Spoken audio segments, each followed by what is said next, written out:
Olá, alunos do Fluxo Ensino, sejam bem-vindos ao nosso vídeo de hoje. Meu nome é Carla e eu vou iniciar com vocês nos próximos 3 vídeos, alguns temas sobre a disciplina de Direito Ambiental. Nós vamos conversar os principais temas, os temas um pouco mais relevantes. Claro que nós não vamos tratar de toda a disciplina, nós não vamos esgotar todos os assuntos, porque a disciplina é muito grande, mas nós vamos conversar aqui um pouco sobre os principais temas, sobre os temas que costumam ser mais cobrados na sua prova da OAB. Então vamos lá, vamos iniciar Direito Ambiental, e o tema que nós vamos conversar no vídeo de hoje é proteção constitucional do meio ambiente. Primeiro a gente precisa entender e compreender qual é a lógica que a Constituição traz sobre a disciplina de Direito Ambiental, sobre a matéria, né, de meio ambiente, para que a gente consiga compreender toda a lógica, consiga compreender todos esses outros temas que nós vamos tratar nos próximos vídeos, nos próximos vídeos. Bom, a Constituição Federal ela busca trazer a ideia, a questão da proteção do meio ambiente a partir da concepção de que a proteção ambiental está diretamente relacionada à proteção de cada um de nós, à proteção do indivíduo, sobretudo porque nós temos como fundamento a dignidade da pessoa humana. Então, de certa forma, a Constituição traz uma concepção antropológica, a visão antropológica do meio ambiente, claro, sem que a gente não se esqueça de que hoje a compreensão é muito mais ampla. Hoje a visão sobre o meio ambiente é uma questão de que não está aí apenas para servir ou como instrumento para nós, para que nós possamos utilizar de qualquer maneira. Claro que hoje nós compreendemos o meio ambiente, nós, seres humanos, como compondo esse meio ambiente, todo esse sistema, mas de certa forma a Constituição traz essa ideia de que a proteção ambiental é extremamente importante para nós mesmos, para a nossa sobrevivência, para a nossa subsistência, para nossa própria vida com dignidade, para a nossa qualidade de vida. Então, se a gente compreender essa lógica, a gente vai compreender muita coisa das leis, dos outros institutos que nós traremos aqui, né? Então, sobre proteção constitucional do meio ambiente, nós precisamos compreender que hoje nós temos um conceito amplo de meio ambiente, e a Constituição justamente traz essa lógica desse conceito mais amplo, não apenas o meio ambiente natural, os recursos naturais. Por isso nós trazemos para vocês o conceito dado pela resolução do CONAMA 306 de 2002, que disciplina e define, né, meio ambiente como um conjunto de condições, leis, influências e interações de ordem física, química, biológica, social, cultural e urbanística, que permite, abriga e rege a vida em todas as suas formas. Então, a partir desse conceito amplo de meio ambiente, nós vamos fazer um breve passeio sobre as normas, né, uma revisão rápida sobre as normas da Constituição sobre meio ambiente. E aí na Constituição tem diversos dispositivos tratando sobre essa questão e que tutelam de forma direta ou indireta o meio ambiente. Nós temos aí o artigo 225, que nós tratamos como um núcleo da proteção ambiental, mas ele está mais voltado para o meio ambiente natural, que trata dos recursos naturais. Mas temos também o artigo 182, que traz o meio ambiente artificial, que diz respeito ao espaço urbano em que vivemos, a cidade em que vivemos. Nós temos o artigo 216, que trata do meio ambiente cultural, que trata do patrimônio cultural, da história cultural do nosso país, do nosso povo. Temos o artigo 200, inciso 8, que trata do meio ambiente laboral, né, o meio ambiente do trabalho. O artigo 5º, inciso 23, que trata da função social da propriedade, que hoje nós entendemos como função socioambiental, que é uma tutela indireta do meio ambiente, que diz respeito ao fato de que nós, né, não podemos usar da nossa propriedade privada de forma irresponsável, sem considerar a questão ambiental, sem considerar a questão da importância de se proteger e também de não poluir. Nós temos o artigo 5º, inciso 73, que trata da ação popular ambiental, né, que qualquer cidadão pode ajuizar essa ação popular visando anular qualquer ato lesivo ao meio ambiente. Nós temos também o artigo 129, inciso 3, que trata, né, das funções institucionais do Ministério Público, que traz o inquérito civil e a ação civil pública ambiental. Então, são formas de tutela indireta do meio ambiente. Temos o artigo 170, inciso 6, que traz a defesa do meio ambiente como um princípio da ordem econômica. Vejam a importância que a questão ambiental tem na própria ordem econômica, trazendo para os empreendedores, para aqueles que exercem atividade econômica, a importância de ter esse cuidado, essa proteção do meio ambiente, justamente por que nós já falamos anteriormente, porque a questão ambiental está diretamente ligada à nossa própria qualidade de vida. Temos também o artigo 186, inciso 2, que traz a função social da propriedade rural, né? O 5º traz, de uma forma geral, a função social da propriedade, mas mais específica para a propriedade rural, nós temos o 186, inciso 2. Temos também o 220, parágrafo 3º, inciso 2, que fala da defesa contra a propaganda nociva ao meio ambiente, então ligado mais aos meios de comunicação, trazendo um instrumento de defesa para qualquer ato, qualquer propaganda, qualquer arte visual trazida pela publicidade que possa ser nociva ao meio ambiente, também traz instrumentos para o cidadão para a questão da proteção ambiental. Então, sim, a Constituição ela traz diversos instrumentos, diversos dispositivos que trazem a tutela direta ou indireta do meio ambiente. E nós vamos tratar aqui de forma mais específica, de uma forma mais não dizendo aprofundada, mas nós vamos dar uma especial atenção nesse vídeo de hoje ao núcleo da tutela do meio ambiente natural, que é o artigo 225 da Constituição. Bom, o artigo 225 da Constituição começa assim: todos têm direito ao meio ambiente ecologicamente equilibrado. Essa é a primeira parte. O que a gente extrai desse primeiro trechinho? Primeiro, que a coletividade é a titular desse direito. Nós estamos tratando aqui do direito ao meio ambiente ecologicamente equilibrado. Esse é o objeto de tutela. Mas o que mais nós extraímos apenas desse trechinho? Que se trata de um direito de terceira dimensão. Nós temos aqui liberdade, igualdade e fraternidade. É um direito ligado à ideia de solidariedade, uma ideia de toda a coletividade. Por isso, direito de terceira dimensão. Todos têm direito, né? Todos têm direito.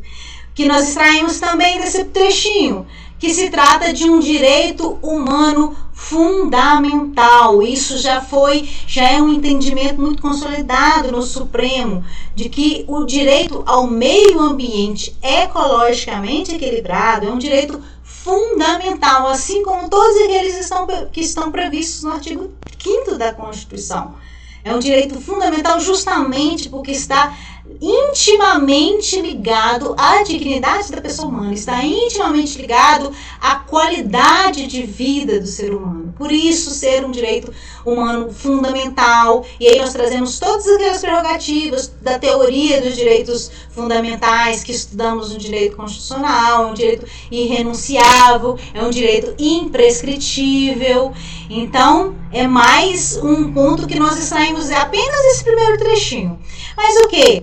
Se trata de um direito difuso. O que é um direito difuso? É um direito que é transindividual, ou seja, que ele transcende a esfera do indivíduo, ele é de natureza indivisível, porque a tutela, o objeto de tutela é o meio ambiente ecologicamente equilibrado.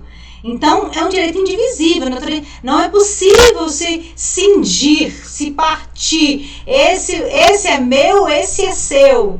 É impossível. Então, a natureza desse direito tutelado, que é esse objeto de tutela, que é o meio ambiente ecologicamente equilibrado, ele é indivisível.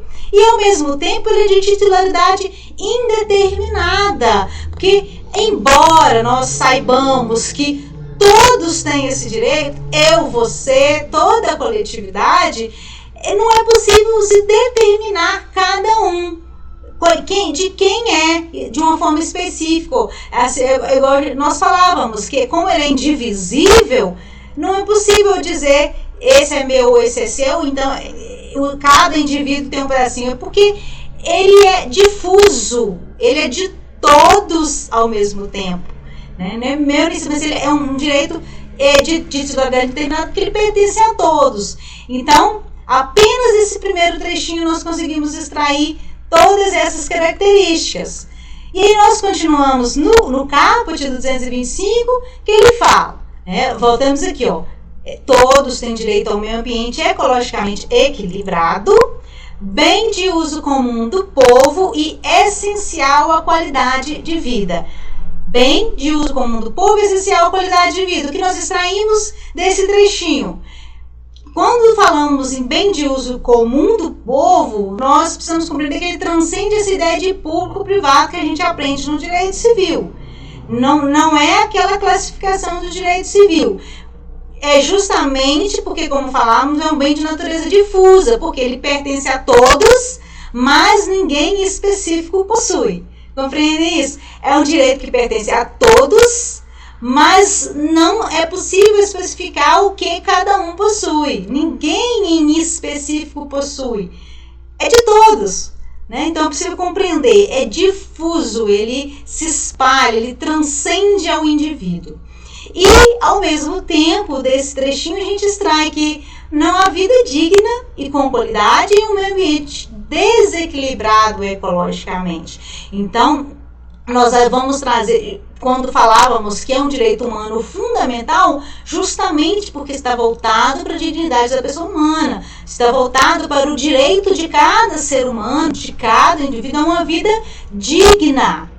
Um meio ambiente desequilibrado ecologicamente, poluição, os efeitos, né, das condições climáticas, das alterações climáticas, tudo isso afeta, né? Tudo isso é um desequilíbrio do meio ambiente que afeta a qualidade de vida do indivíduo. Então, é justamente por isso que fala que ele é essencial à qualidade de vida. Continuando no caput, o que ele diz? Ele impondo-se ao poder público e à coletividade o dever de defendê-lo e preservá-lo para as presentes e futuras gerações. O que nós extraímos desse trechinho? Primeiro, que ele tem um caráter solidário, poder público e a coletividade, solidário e participativo. Todos nós temos esse dever de defender e preservar o meio ambiente. E também é uma imposição constitucional. Olha só o que trata o caput. Ele fala do dever. É um dever, prestem bem atenção. Ele não traz nenhuma discricionalidade. Sobretudo quando tratamos do poder público. Sobretudo. Então, a Constituição é muito clara, ela não dá abertura, ela não dá uma faculdade nem para nós, nem para a coletividade, muito menos para o poder público. Ela impõe, é dever do poder público defender e preservar o meio ambiente ecologicamente equilibrado para todas as gerações, para a nossa hoje e também para as futuras. E quando falamos de presentes e futuras gerações, nós estamos tratando aqui da solidariedade ou equidade intergeracional. Ou seja, é aquela ideia de que eu preciso compreender que as gerações futuras também têm um direito do meio ambiente ecologicamente equilibrado. Também têm o direito de desfrutar da qualidade de vida que um meio ambiente ecologicamente equilibrado oferece. Então, às vezes a gente, no nosso subjetivismo, na nossa ideia um pouco individualista, a gente tende a pensar apenas no agora. Ai, tá tranquilo para mim hoje, para mim não tá afetando. Não, e principalmente às vezes a gente pensa no agora e no meu contexto, na minha realidade. E às vezes a gente não pensa no agora e na realidade de outras pessoas que estão sendo afetadas por esse meio ambiente desequilibrado. Então, olha, o caput da Constituição, ele nos dá uma ideia até de uma questão ética, de importância, de solidariedade, de solidarizar, de pensar numa justiça que não só para mim, mas também para outros de outras regiões afetadas, mas também para outros de outras gerações futuras. Então, esse caput nesse artigo 225 da Constituição, ele traz um valor positivado, ele é normativado. Então, primeiro vem a questão ética, de importância, de solidariedade, mas que hoje se encontra positivada, e hoje é um dever de todos nós, do poder público e da coletividade, que somos nós, de preservar e proteger e defender para as presentes e futuras gerações. Bom, continuando no artigo 225 da Constituição, nós temos o parágrafo 1º. O parágrafo 1º, ele traz as incumbências do poder público para assegurar a efetividade desse direito. Qual o direito? Ao meio ambiente ecologicamente equilibrado.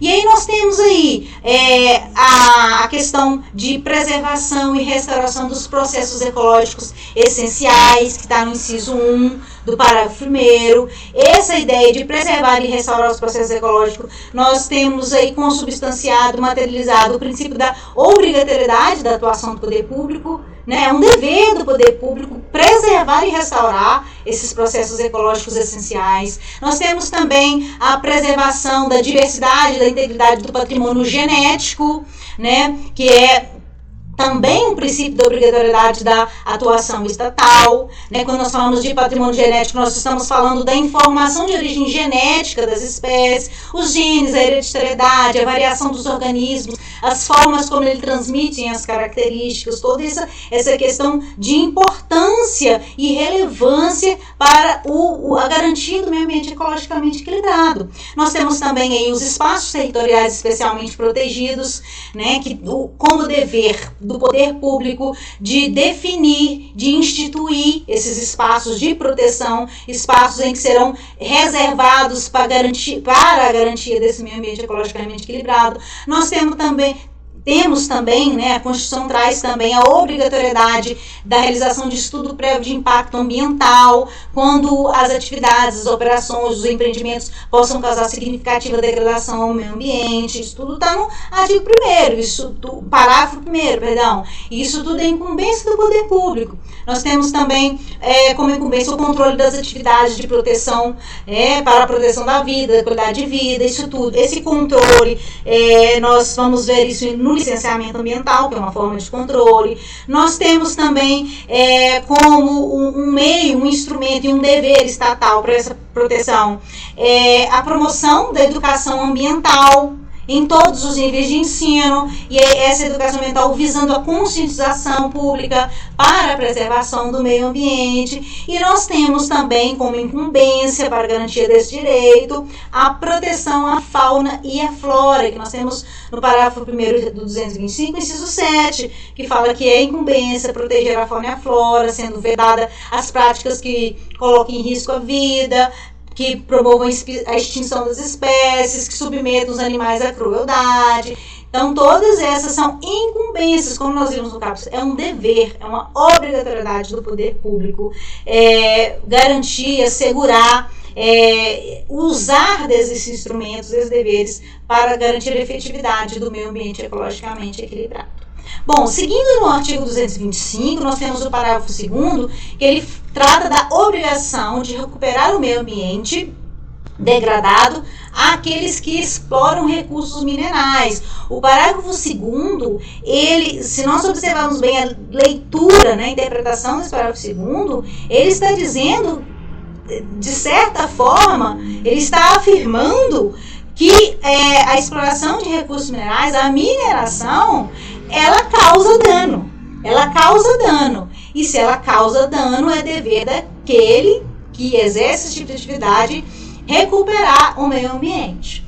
O parágrafo 3º, ele trata da tríplice responsabilidade ambiental. Ele vai falar de que todas as condutas que possam gerar dano, que sejam lesivas ao meio ambiente, ela sujeita os infratores à responsabilização penal, a responsabilização administrativa e a responsabilização também civil. Então, trata da tríplice responsabilidade. Nós temos também o parágrafo 4º do artigo 225, que traz quais são os biomas que são definidos na Constituição como um patrimônio nacional. Quando a gente fala de patrimônio nacional, nós estamos falando aqui no sentido de propriedade, nós estamos falando aqui no sentido de que a Constituição reconhece esses biomas, essas áreas, de importância ecológica. Então, como a própria Constituição garante e reconhece como áreas de importância ecológica, eles precisam ser protegidos, é preciso estabelecer limites, é preciso estabelecer um certo controle para a utilização.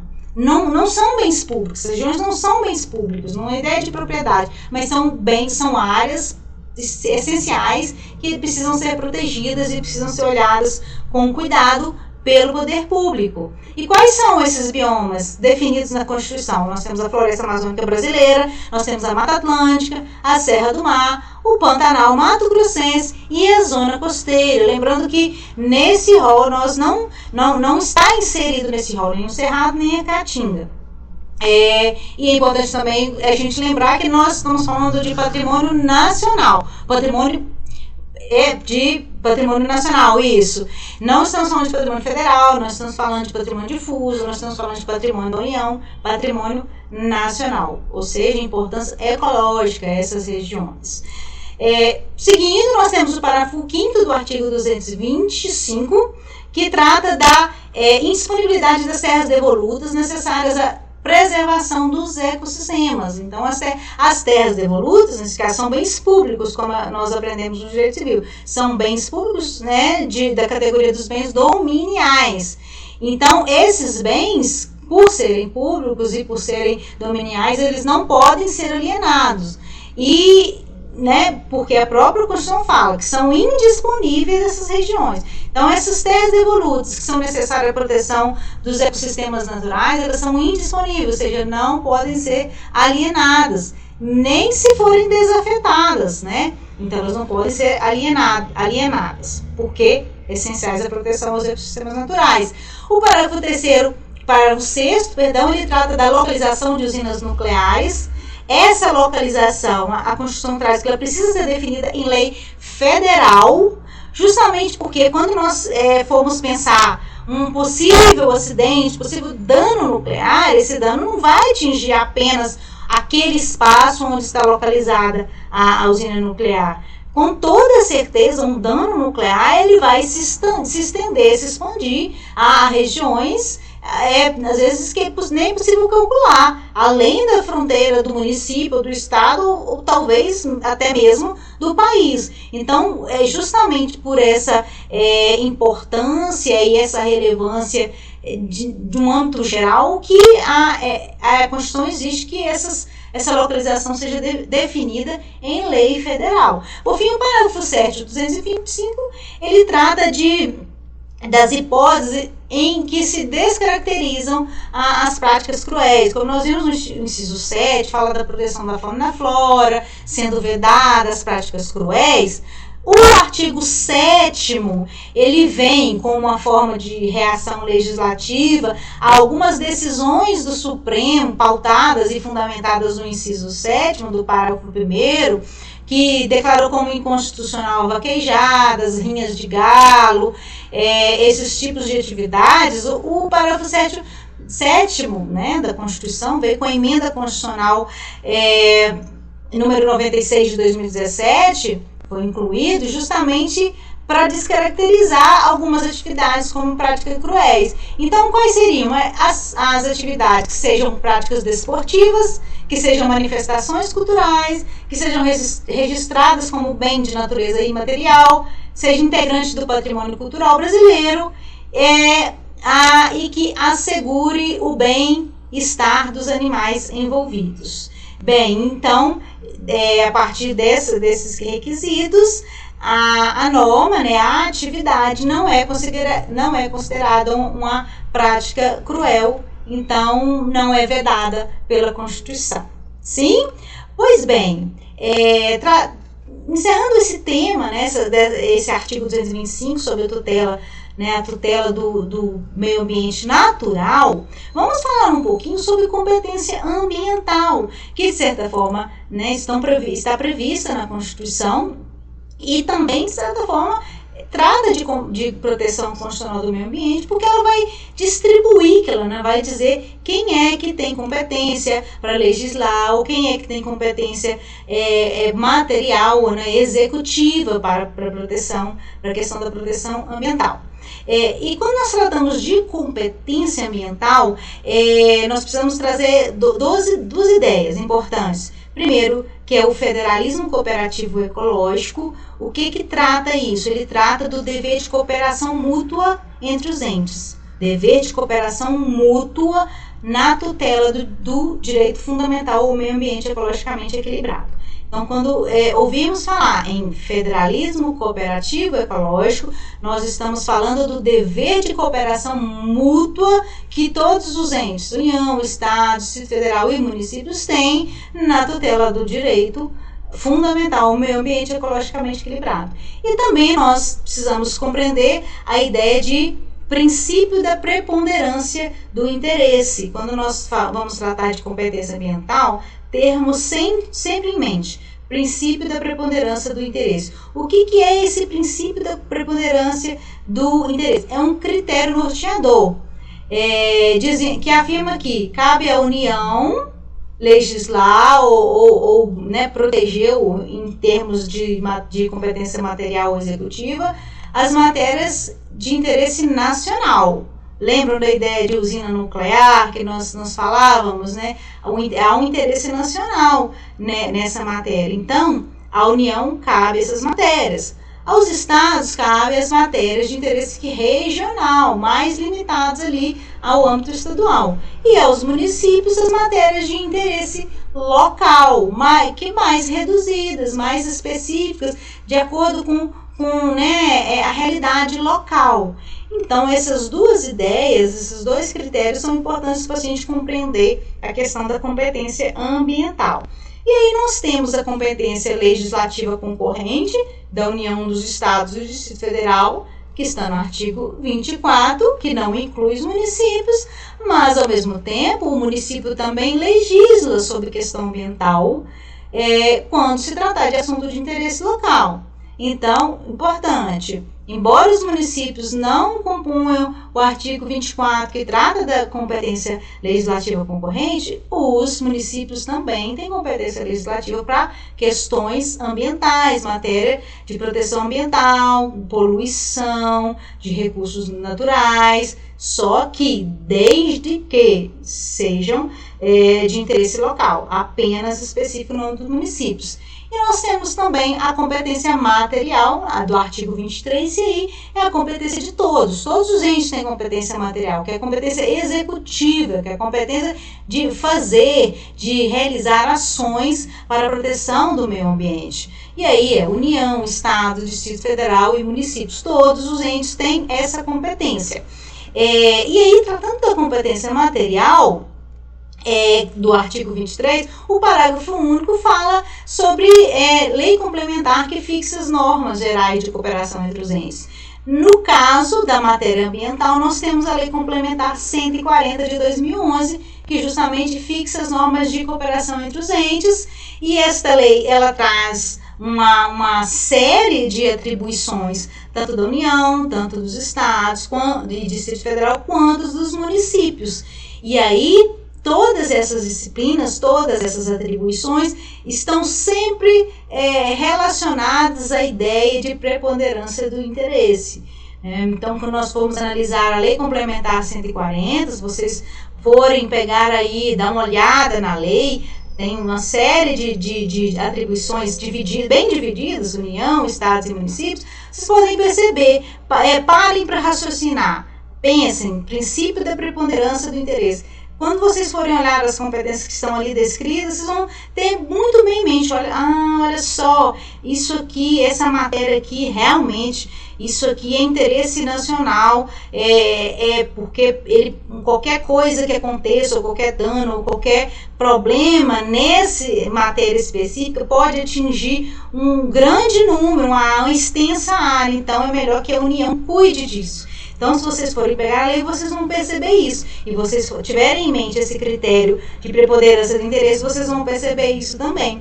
E aí, né, uma especificidade da lei, embora ela traga essas várias atribuições, ela trata também da atuação supletiva ou atuação subsidiária. Às vezes um ente não tem condições de exercer aquela atribuição dada pela lei, aí um outro ente vai substituí-lo naquela atribuição. E aí nós falamos de atuação supletiva. Às vezes também o ente, embora dê conta, embora consiga exercer, tenha órgãos para exercer aquela competência, às vezes precise de uma ajuda, de um suporte de um outro ente. E aí tem o auxílio e nós tratamos, aí nós falamos de responsabilidade subsidiária.